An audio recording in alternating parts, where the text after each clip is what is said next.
What is going on, everyone? Yu-Gi-Oh here, and we are back with another video.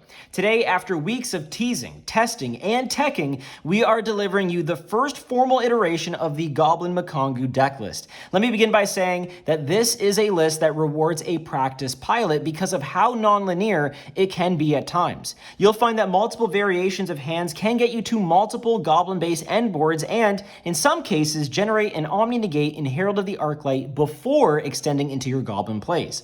In testing, I have found that the deck is quite resilient and able to play past interruptions because of our inclusion of the Mikanko engine and the ability to load up our graveyard to generate extension beyond something like, for example, Nibiru. Speaking of the Mikanko engine, the biggest benefit of marrying this archetype with Goblin Bikers is its ability to recycle and recur our level 3 Mikanko bodies with cards like Maya Wishadori every turn. By making our Mikanko's Xyz material, we are able to bypass their condition of being banished through Maya Wishadori, which helps our follow-up and, of course, our clapback. Before we dive into the profile, big shout out to Sneaks and Kratom for putting in a ton of time and effort to helping me refine and entertain all ideas with regards to this list that are thrown their way. I'm sure they will be in the comments adding more detail and clarification where needed if I happen to miss something. If you like this content, by the way, please make sure to like, subscribe, and ding the notification bell to stay in the loop with all of that good Goblin Mikankguu goodness.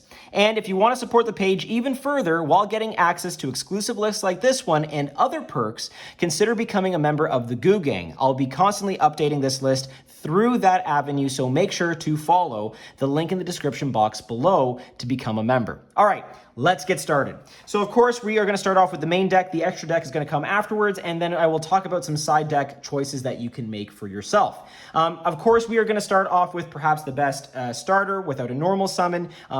I can't believe they brought this back to 3, but they did, and that's, of course, the Speedroid Terratop engine with a Takatomborg in the main. So obviously we're at 3 because we can play 3 now. This gets our plays going if we don't have a means of insulating ourselves, but if we do have more extension beyond this, then we can set up an early Gossip Shadow to insulate our plays from Nibiru and other sort of hand traps, monster hand traps, so that's really good. Yes, it adds to our opponent's hand economy, but we also add a card to our hand, which allows us to, continue to extend and either add more extension or more disruption. So that's really good too, and we'll take that every single day. And Takatomborg isn't going to be much of a brick in this build because we do play a lot of wins, and that allows us to special this out for free in a lot of cases to help with our rank 3 plays. So yeah, we're big fans here of the Terratop engine. Obviously has to be at 3 because we can play it at 3, and that's what we'll do.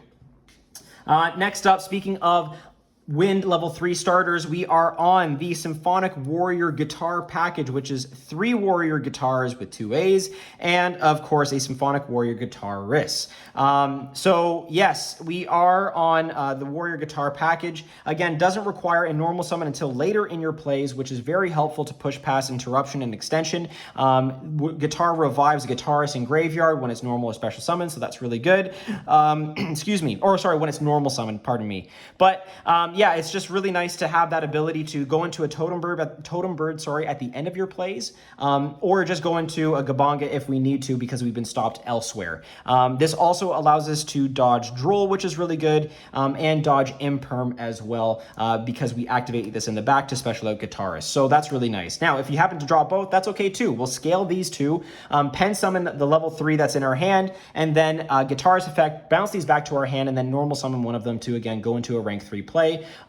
Because we can just keep playing from there. So the nice thing about this build is that there are a ton of different ways to play. As I said, it's very non-linear, so you have to sort of think about your plays thoroughly before committing to any one thing. But if you do get stopped at one point, at least rest assured you know that there's other ways of pivoting around that interruption, which is really nice. So yeah, we're on the 3 guitar.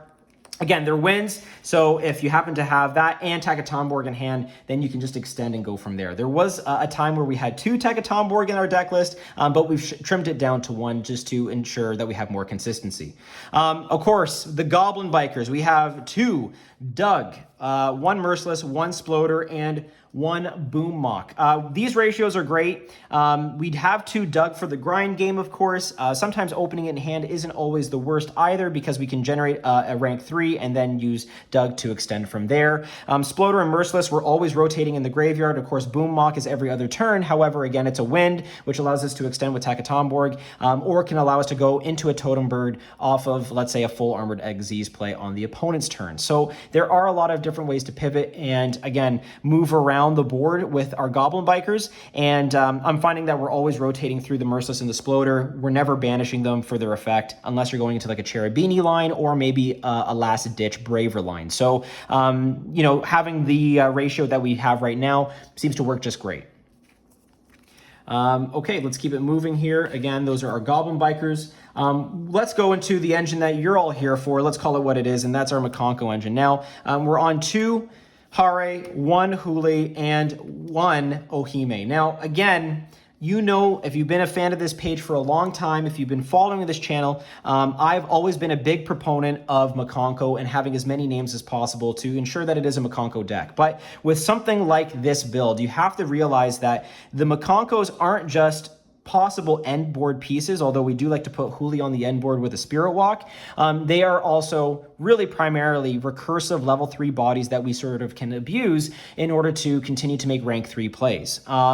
So that's how we're approaching it. Again, reviving them off of the back of a Maya Wishidori because they weren't banished as a result of them being Xyz material is really nice and just continues that insane, almost infinite grind game. And again, recurring them from graveyard to become either part of a rank 3 play or to even just kind of go into an OTK line is extremely valuable for us, and can also help proc our Dark Knight Lancer when they are equipped. So again, there's kind of multiple ways to board break with this build, and that's why I really like it. Now, the one Ohime I know is very controversial. Kraden and Sneaks actually have cut Ohime from their build and put it into the side. I have 2 in my side along with the Ceremony for when we want to go second. But I have it in here because I think it just feels really good that when you tribute your Herald of the Arclight off, you get the Ohime float, which is just really valuable. It feels good to do that. It also gives you a really good sort of clapback response or the ability to go into other plays by having that Ohime in hand, which is nice. Just gets you access to every sort of Mikanko card that you want. Also gets you access to Arabesque if you need it too. And at worst, it's Ash bait. You'd be surprised how many people shotgun the Ash on Ohime simply because they think I'm on a weaker going first Mikanko build, and they think, oh, that's their desperation attempt to kind of get into engine, and they Ash it, and I'm like, cool, that's great. That just opens up all my other Goblin plays and allows me to play further. So yeah, I like it just for a few different reasons. Try it without, put it in the sideboard. It's totally up to you, or the side deck, I should say, but I like it in the main. Okay, great. So that's our kind of condensed Mikanko engine. Of course, you know that Hare searches an equip, Huli prevents targeting, also searches a trap, and Ohime gets you access to everything. So that goes without saying. Now we'll go into our just general extenders.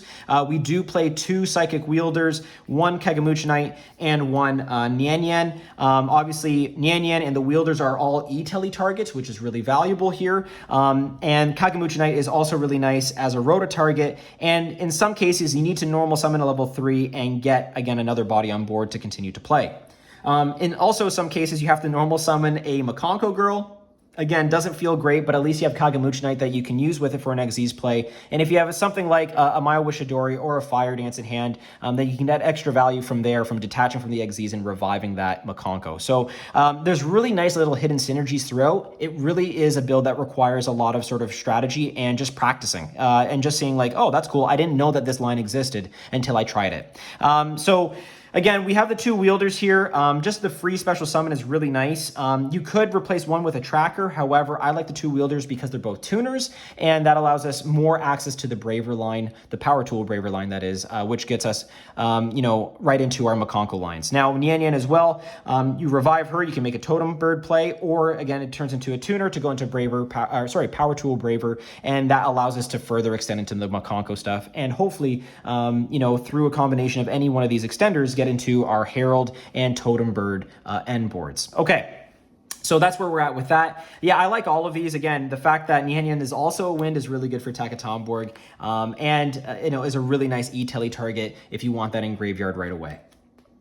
So we'll move on to sort of like the last pseudo extender that we have. I know that I was showing combos on the channel with Renault just for the insane graveyard recursion, but what we discovered is that Oliver is a better card to have in hand and is less of a brick if you do see it, simply because you can pitch a Fire Warrior like Hare or an equip spell to special summon it as a level 1 tuner, whereas Renault does require does require a Fire Warrior on field for it to become a level 1 tuner. So there's less opportunities unless you're running like a really big Infernoble package, but there's less opportunities to do that here. And so we think Oliver just provides more value, and this allows us to bypass our Braver line in order to get to Herald, simply because this, when special summoned, plus any level 3 that we have, does turn into Herald. So if you have extension beyond that point, then you're really good to go, simply because you can insulate all your plays with that Herald. And if they happen to like bait it out, that's fine. We can now search for the Ohime, and that leads to more plays that we can generate off of the back of her. So yeah, I like Oliver. I think it adds more utility value for us, and it's less of a brick in hand when you see it.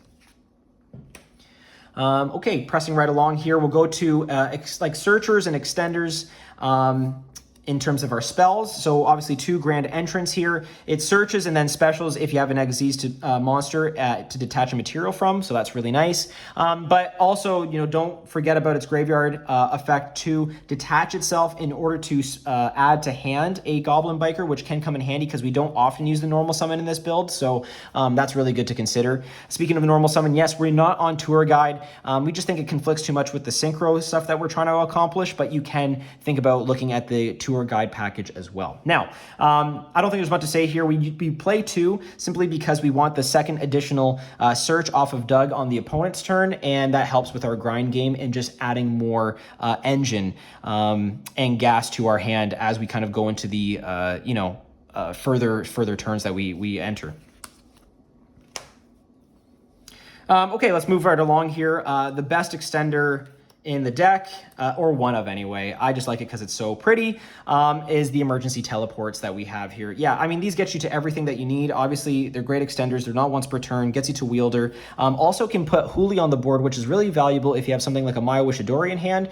You can equip that with her, link her off, or use her as Exist material, and then, you know, you can just revive her later for a really kind of sticky end board piece. So we really like the E-Tellies. And finally, our last sort of spell extension here is a Rhoda. We have Rhoda because it can search out a lot of different things in our deck. It can search out Doug, it can search out Hare, it can search out Oliver, it can search out Boom Mock as well, and of course it can search out Kagamucha Knight. So depending on what you need in your hand, depending on the situation that you're going into or what you're trying to bait out, Rhoda can be a really excellent sort of fill in the gaps kind of card for whatever situation that you're in. So yeah, I really like it. Again, there's going to be times where you're going to need a Kagamucha Knight because you only have just a normal summon. There's going to be times where you need a Hare in order to proc something with an equip in hand. There's going to be times where you're going to need an Oliver because you have an equip in hand or a Hare that you can ditch and then revive in order to make a Herald. So it just kind of doubles up on that. Again, if they negate even your Gabanga, you can search for Doug this way and then make your plays moving forward just through that alone. So that's really good too. Again, we're trying to offer as much flexibility as possible given the restraints that we have in a deck that needs to use equips. Speaking of, we have 3 of the best equip spells probably ever printed, which is our Water Arabesque. It's an E-Telly, it's Compulse, all in one. We do have 9 engine slots in this deck. However, I consider Water Arabesque, and as does Kraden, to be a board breaker in and of itself. So I kind of chalk it up to 12 non-engine spots, but this happens to be non-engine and engine at the same time. If you equip this to an opponent's monster, they have to immediately address it. Otherwise, they're getting compulsed and I'm specialing out a Mikanko girl and then just getting free advantage that way. So this just offers an immediate threat. It baits an interaction at worst, and at best, again, gets your plays going and allows a lot of recursion to happen. Nothing feels better than obviously using this on a Psychic Wielder, as I demonstrated in the last 2-card combo, in order to generate just a rank 3 play out of nowhere. So yeah, a lot of different combinations of cards in hand can generate a lot of different sort of rank 3 plays, and obviously, once you get those going, you can make a really good end board.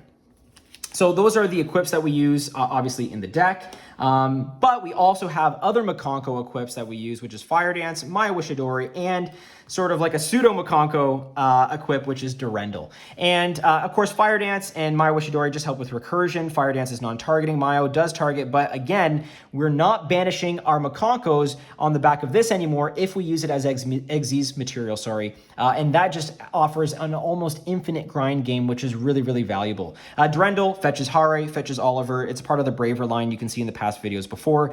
And again, when you grab an Oliver, you can just send the Maya Wishidori that's attached or equipped to the Braver Dragon and just, special out for free as a level 1 tuner. So yeah, I really like it. It's really good and offers a lot of value in every kind of way. Yeah, it sucks to see these without a Mikanko, but Durendal can get you going as long as you have a body to equip it to.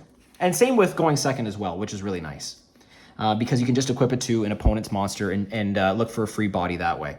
So non-engine. Here I have 9 kind of free spaces. You can do this in any sort of ratio that you like. This is sort of like the most difference between my list, Sneak's list, and Kraden's list. I'll see if I can link to it in the description box below. We'll see if we can get a Google Doc together just so people can look at it. But this is where you can have the most sort of flexibility for what you want. I have right now 2 Ash, 2 Ghost Ogre, and I'm also throwing in 2 Forbidden Droplet as well as a board breaker. So just a little explanation on these. Ghost Ogres are really nice because they hit the back row, which is good. They can hit also like a mid-link play, which just stops plays dead. Also, it's an E-Telly target, so you can set the E-Telly and use this as further disruption, which is good. Ash is Ash. I don't have too much to say here. Droplet is also really nice in this build, simply because you can send a Mikanko and an equip to, negate 2 things, which is really good.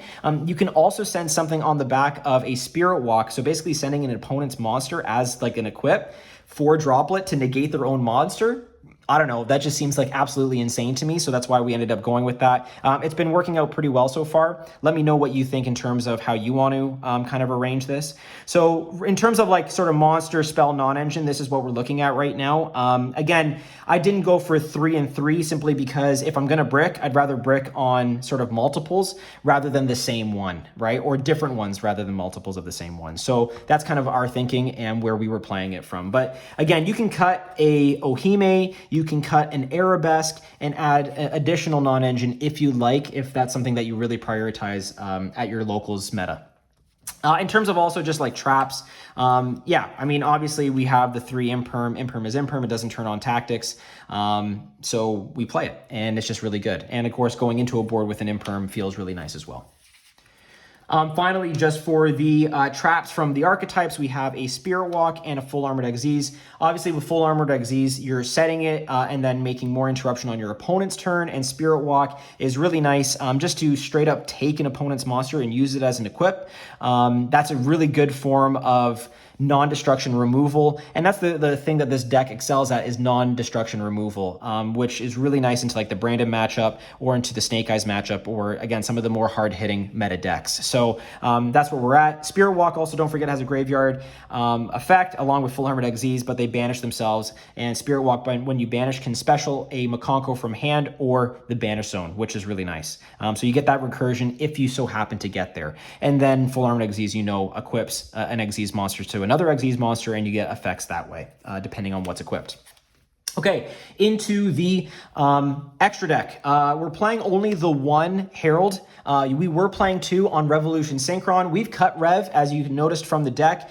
It just was a little bit win more, and when you have it in hand by itself, it doesn't generate a whole lot, so we decided to kind of replace that with non-engine or just things that like extenders that can help us extend past other boards. So Herald is great. It's an Omni, it's a mini Macrocosmo. I've said that so many times, and also floats into Ohime, which is what you really want.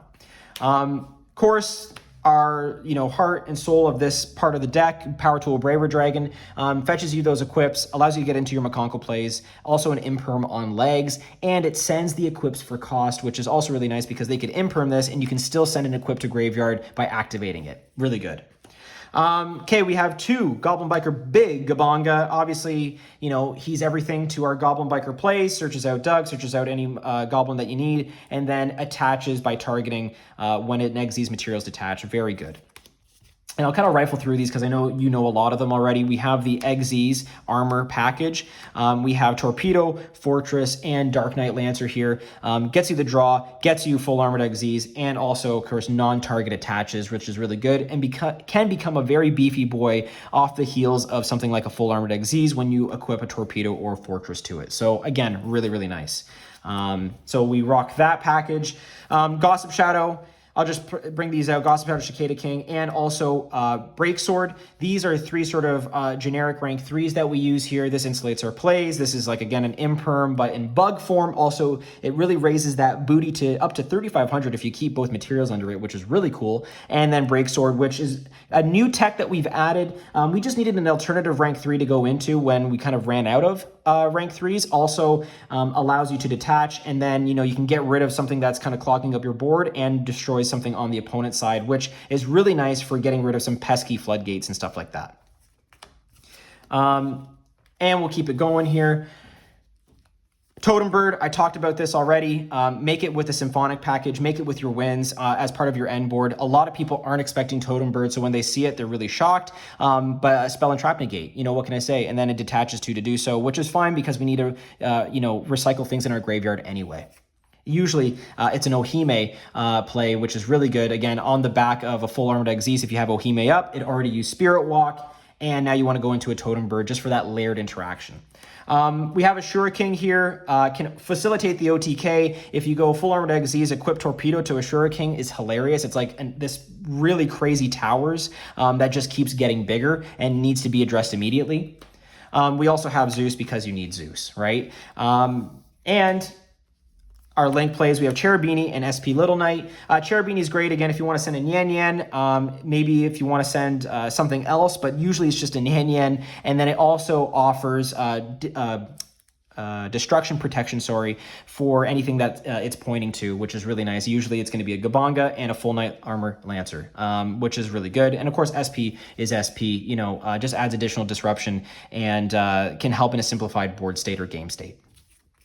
And in terms of like the side deck, just what we have, I am siding in 2 Ohime, 1 Ceremony, and an Armored Xyz. This is just going second, so that way, again, I just straight up replace the trap with the full armored or just the regular Armored Xyz. It's not once per turn, so you can recur it with Lancer. It's just something to search off a Fortress as well, so it's not completely dead in hand. Ceremony allows you to special out Ohime, also allows you to dump things in the graveyard. This is mainly used to just break boards. Everything else in your side deck is completely up to you and how you want to approach it according to your regionals or your local meta. So, you know, please do take that into account. But this is how I'm kind of, you know, facilitating the Mikanko side of things and allowing us to go second a lot easier. So that's how I'm doing it. Again, more access to Arabesque, more access to the Mikanko girls, which can allow a really easy OTK in some cases. And of course, you know, you can replace your engine with certain non-engine to help stifle that board. So yeah, I mean, at the end of the day, folks, what we're doing here is we're creating a deck that I think has a lot of recursion. It has a lot of ability, quite frankly, to make and generate plays off the backs of, you know, that the ability to kind of just layer interruption and layer disruption. So I hope you guys enjoyed the deck list. I hope you enjoyed some of the ideas that we presented here. Again, I'll be constantly updating this through the Goo Gang membership tab. So become a Goo Gang member. It supports the page, allows us to keep growing, and, you know, kind of allows, for me anyway, to post my thoughts and post my ideas in real time, and you can help collaborate with that. And I'm going to open up, so I have a ton of different perks available to you, different emojis, different ranks and tiers, and all that fun stuff that comes along with it. So please, we want you as a part of the ride. Again, shout out to Sneaks and Creighton for all of their help and just refining this list and getting it to a point where we think it's very viable and competitive. So let me know in the comments below what you think of the list. Have you tried it? Will you try it? And what are some more things that we can think about as we continue to refine this list? Remember, it's a communal build first and foremost, as is all of these Mikankguu builds. So thank you for all of your support and love with this. It doesn't go unnoticed. We are so close to hitting the big 1,500 subscriber mark, so make sure you do like, subscribe, and ding the notification bell for all of that good Mikankguu Goblin goodness. This is Yu-Gi-Oh! Showing the first iteration of Goblin Mikankguu, signing out.